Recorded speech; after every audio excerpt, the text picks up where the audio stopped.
Okay. Thank you, Tara.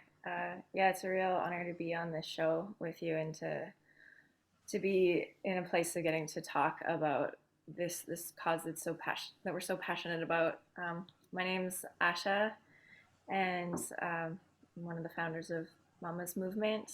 And uh, Mama's Movement has been something that I've been carrying with me for years now, and in feeling the need to gather mothers together and to take action together for the Great Mother. And there's been a soul fire in me and deep heartache of what I've seen happening to the land and the ocean and Indigenous rights, and doing my own reconciliation work with my lineage, um, and where we're at now, colonized, and becoming a mother. I have a 2.5-year-old son. Just feeling like there has to be changes for the next generations, and what this world is that we're leaving them to. The time is now to act, and that has become so clear for me, and it requires to be in that heartache. So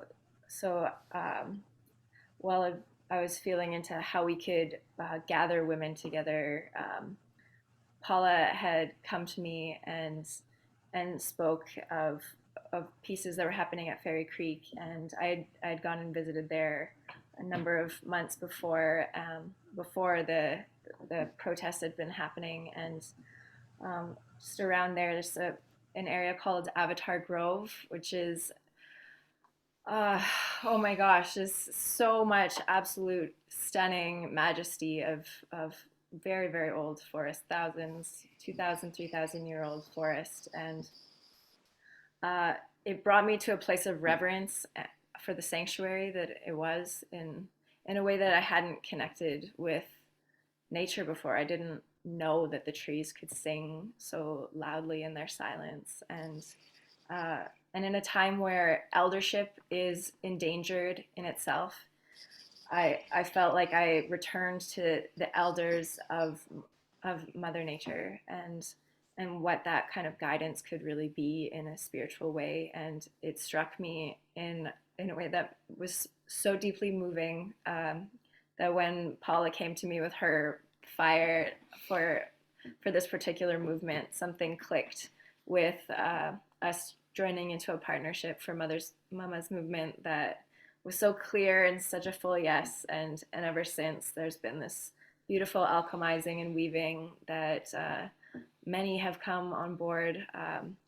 And yeah, our aim is to educate as much as we can, and have different video series coming through, that can point in a lot of different directions to weave different parts to share, and help build the momentum for many people to get involved.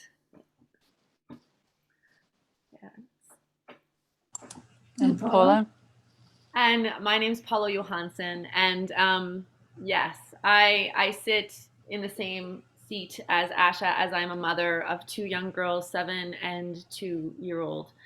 And for a long time, I definitely have a bit of a rebellious spirit, for sure, and have been watching and sitting the devastation happening in our world, the go, go, go colonial mindset, and understanding this gap of this culture, this TV culture, fast food society that I was raised in. I come from Mississauga, Ontario.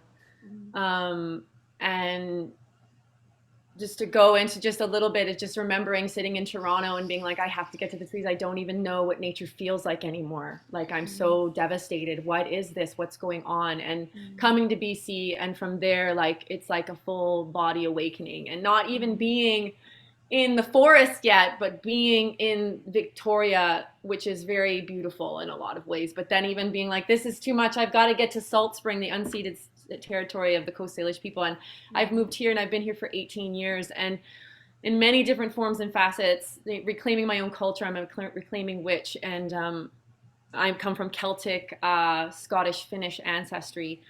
And just to know how much that took to reclaim my own ancestry, and then to know and watch and listen at what's happening on the earth, and watch and know and the cloud of mystique around even what's happening to our First Peoples here, of like what you think is okay, what you think is not okay, and then watching all sorts of movements happen where First Nations or even other people of settler born skin are coming and standing up for Mother Nature. But the devastation that's happening in the breaking that's happening there, and they're not even fully being listened to. And knowing what's happening at Fairy Creek and not even ever stepping up there. I only recently went up there once for a 2-day trip with my daughter and 4 other mamas in a caravan, and we got to go up to Fairy Creek, and I got to meet like an old elder, and I was astounded. We have some here on Salt Spring, but we don't have the same thing. We don't have the nourishment and the wetness that these old growth forests have and hold. And to see that these 1,000-year-old trees holding up all these other young trees, you know, brought a deep passion inside my body. And I talked to Asha here about a video letter saying, I need to stand up in a bigger way. We need to stand up for a bigger way to speak for these trees, to talk to the governments and speak for the voice of the voiceless. We need to speak for the voice of the elders. We need to speak for the voice of the children.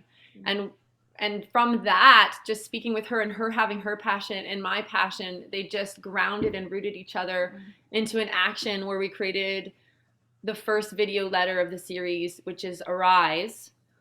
And we're slowly working on the second, third, and fourth video letter in the series, as well as creating our website. Like, we're really just this new being into body embodiment, to sort of stand in another way, in another direction, of another voice, to amplify each other together in order to try to protect these sacred spaces, these lands that we've forgotten how precious they are, and science has proven it. And we're just sort of just trying to amplify the science and amplify Indigenous sovereignty, true Indigenous sovereignty, like the ones that remember the sacredness of the forest and why we need to protect it, and what that all means as coming together. You know, when I was in, when it was burning here last year in California, and we couldn't breathe, and we went up to Whidbey Island, where my husband's son lives, and we got out of the smoke. And I was so looking forward to going up to the Pacific Northwest, because I just had this imagination that it was all this incredible old growth forest. And then we got there and it was devastation, devastation, devastation. It was literally like driving for hours past huge stumps and piles of what used to be forest. And I couldn't believe it. I had no concept of that. And we went to the Olympic National Park, and we went to this glorious place, and I was walking around like these old growth trees, and there were the same stumps that I'd been driving past. It was just like, there it was. And it was amazing, and it was beautiful, and it was everything that we know old growth forest is. But I still had this feeling that something was wrong. And then I realized it's not wet. It's not wet. Now, okay, fair enough, it was summer, but the moss was dry. And these forests are not supposed to be dry. Like, they just don't, and it took me to my understanding of the Amazon, which 40% of the Amazon is now the precipitation levels of savanna. It's drying out, which is why it's burning. People don't understand that trees are water. People don't understand that trees generate water. People don't understand that they're the seat of the hydrological cycle, that they are the biotic pump, that they create the precipitation, that 50% of our rainfall is gone because of deforestation. And when you go to these forests and they're dry, it's like we've changed those ecosystems forever, because it takes a certain density and area of forest in order to be able to create that moisture, in order to be able to perpetuate those systems. And so, every year that another part of the Prairie Creek watershed gets demolished, it's actually doing astonishing damage to the rest of it, and then to the rest of the continent, because of the levels of water that are not being generated. And that's just looking at trees through the lens of water. I mean, our society just wants to look at them through the lens of carbon. You're not even talking about biodiversity, and you're not talking about the wisdom that's held in the forest. You're not talking about the consciousness that's held in the forest, which is a thing you're not supposed to talk about, because if they're, you know, we can't talk about the consciousness of our planet, the consciousness of nature, or the breathtaking intimacy of relationship between people and trees that serves them both to such a degree into what it actually means to be human in a living world, you know, all of which is so completely vital, and to me actually is in a way the feminine principle embodied. Yes. You know, the willingness to feel the depth of relationship that is the truth, that is true human intimacy with life. That if the feminine reclaims her right to what she is, then it is human relationship with nature. It is indigenous rights. It is not just saying, you know, we'll create rights for indigenous people and then trample all over them. It's saying they have to be protected at all costs because they're the ones who know how to live with land. They're the ones who can teach the rest of us how to come home to what it means to be human. Yeah. No, exactly. Yeah. And when you say that, it's like luckily I turned on the radio just the other day. CBC had a beautiful little article of a woman named, her name is Susan Simard. And she's an ecologist and she's been doing much study, and she's studying, and she's doing a book called The Mother Tree.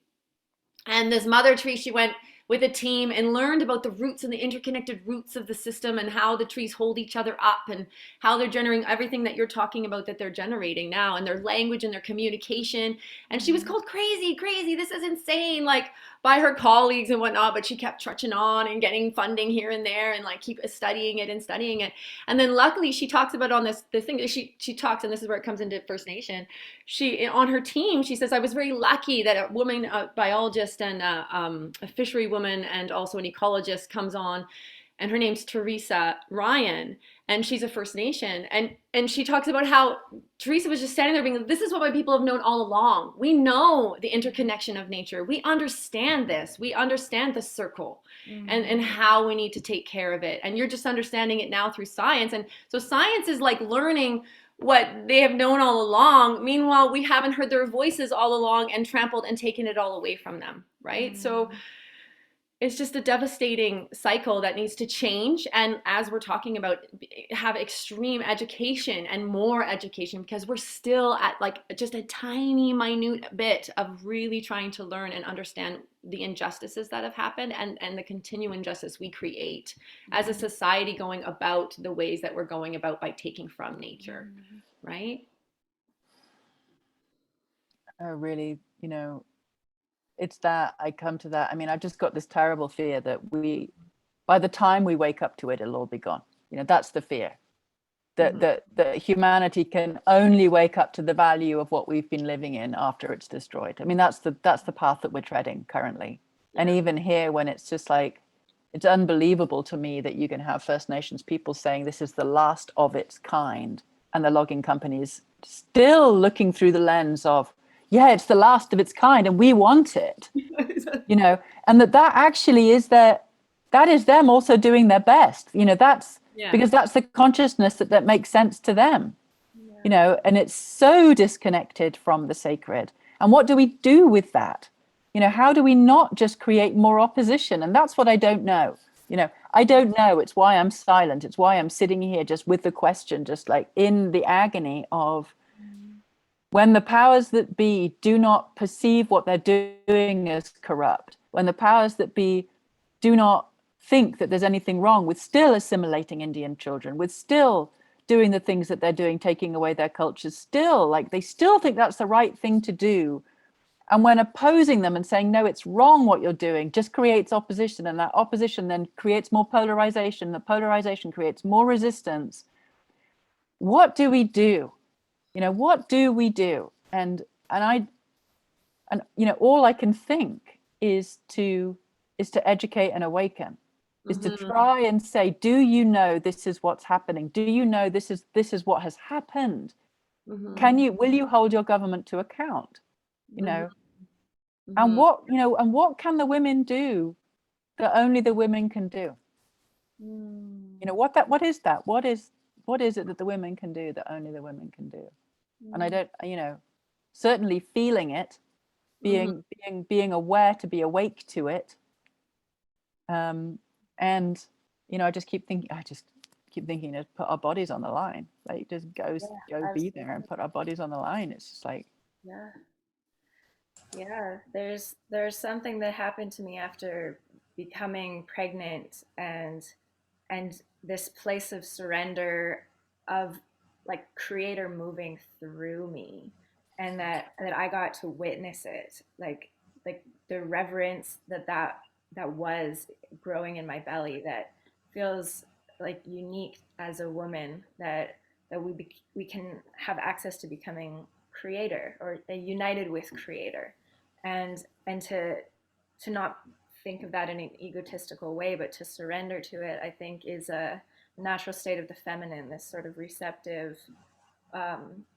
allowance kind of quality, and I feel there's something in that that has shifted my orientation to really feeling the strength of the circle of women.